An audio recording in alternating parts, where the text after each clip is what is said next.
5ই আগস্টের পরে যে প্রেক্ষাপট তৈরি হয়েছে সেই প্রেক্ষাপটে এসে কিছু কিছু ক্ষেত্রে একটা সংস্কারের প্রয়োজন দেখা দিয়েছে।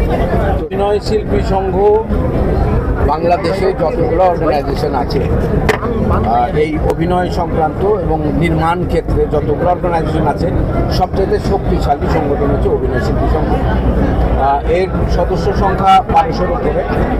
তো বর্তমান যে প্রেক্ষাপট 5ই আগস্টের পরে যে প্রেক্ষাপট তৈরি হয়েছে সেই প্রেক্ষাপটে এসে কিছু কিছু ক্ষেত্রে একটা সংস্কারের প্রয়োজন দেখা দিয়েছে।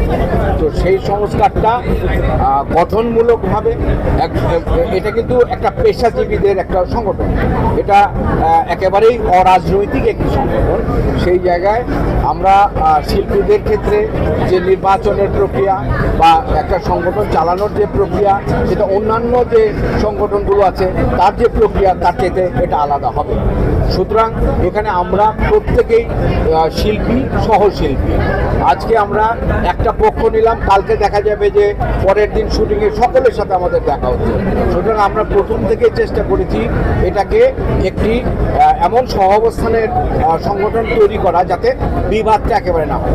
বর্তমান প্রেক্ষাপটে কিছু সংস্কারের দাবি উঠেছে, তাদের কথা শোনা হয়েছে বা আমি যতটুকু জানি যে তাদের সঙ্গে একটা আলোচনা হয়েছে এবং সেই আলোচনার প্রেক্ষিতে একটি সাধারণ সভার আয়োজন করা হয়েছে, জরুরি সাধারণ সভা। এই জরুরি সাধারণ সভার মাধ্যমে এই সংকটের অতি দ্রুত সমাধান হবে বলে আমরা মনে করি এবং একটি সময় ধরে আমার ব্যক্তিগত মতামত একটি সময় ধরে একটি নির্বাচনের ব্যবস্থা যদি করা যায় নতুনভাবে আমার সংগঠনটা সক্রিয় হবে।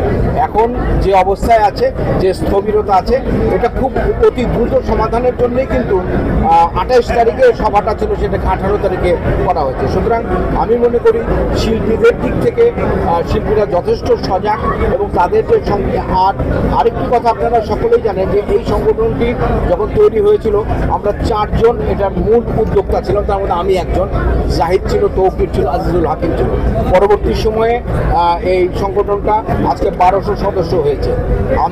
আমি যেহেতু এই সংগঠনের প্রতিষ্ঠাকালীন একজন সদস্য এবং আজকে এই সংগঠন এই অবস্থায় দাঁড়িয়েছে, এই বিশৃঙ্খলার মধ্যে দাঁড়িয়েছে, এটা আমার একটা দায়বদ্ধতা থেকে আমি এখানে এসেছি।